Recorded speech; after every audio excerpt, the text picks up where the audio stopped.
2 Chronicles 36. And the people of the land took Jehoahaz son of Josiah and made him king in Jerusalem in place of his father. Jehoahaz king of Judah. Jehoahaz was 23 years old when he became king, and he reigned in Jerusalem 3 months. The king of Egypt dethroned him in Jerusalem and imposed on Judah a levy of 100 talents of silver and a talent of gold. The king of Egypt made Eliakim, a brother of Jehoahaz, king over Judah and Jerusalem, and changed Eliakim's name to Jehoiakim. But Necho took Eliakim's brother Jehoahaz and carried him off to Egypt. Jehoiakim king of Judah. Jehoiakim was 25 years old when he became king, and he reigned in Jerusalem 11 years. He did evil in the eyes of the Lord his God. Nebuchadnezzar king of Babylon attacked him and bound him with bronze shackles to take him to Babylon. Nebuchadnezzar also took to Babylon articles from the temple of the Lord and put them in his temple there. The other events of Jehoiakim's reign, the detestable things he did and all that was found against him, are written in the book of the kings of Israel and Judah. And Jehoiakim his son succeeded him as king.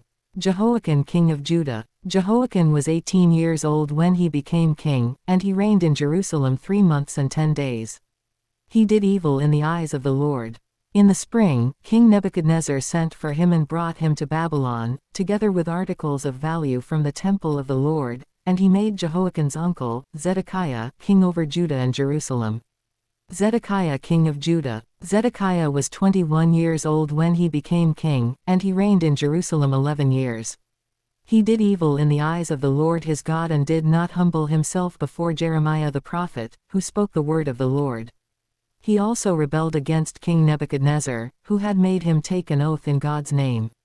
He became stiff-necked and hardened his heart and would not turn to the Lord, the God of Israel.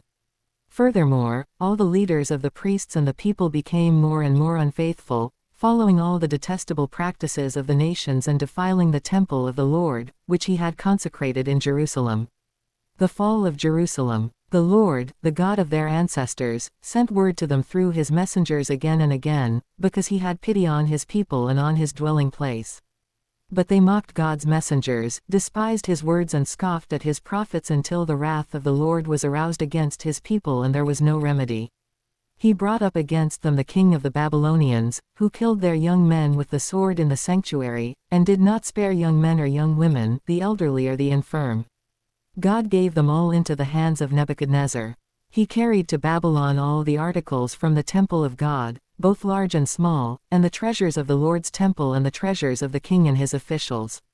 They set fire to God's temple and broke down the wall of Jerusalem. They burned all the palaces and destroyed everything of value there. He carried into exile to Babylon the remnant, who escaped from the sword, and they became servants to him and his successors until the kingdom of Persia came to power.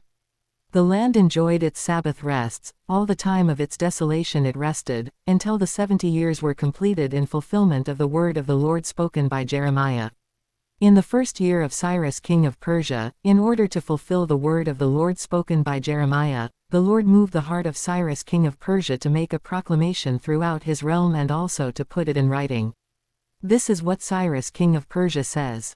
The Lord, the God of heaven, has given me all the kingdoms of the earth and he has appointed me to build a temple for him at Jerusalem in Judah. Any of his people among you may go up, and may the Lord their God be with them.